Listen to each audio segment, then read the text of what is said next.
ang nasa batas kasi kailangan magkakaroon ng digital signature, no?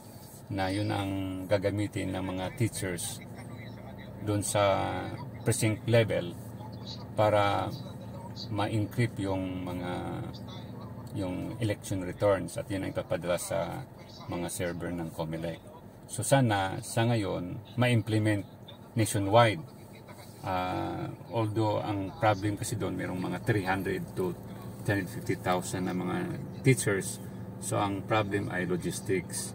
So paano ngayon ma-distribute sa mga teachers yung mga digital, mga private signature nila sa pamamaraan ng USB. So sana yun ang i-implement ng COMELEC sa ngayon, yung pagbibigay ng mga digital signature sa bawat pag-implement ng digital signature sa mga voting counting machines. At ibig sabihin yun, dapat bibigyan na ng mga private key ang mga teachers. Sabi mga doc, mayroon tayong problema sa logistics, ano?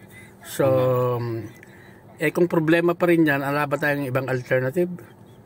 Yun ang magandang i-explore ngayon ng COMELEC kasi hindi lang naman sa pamamaraan ng digital signature para ma-ensure na ma-minimize o mawawala ng dayaan sa eleksyon.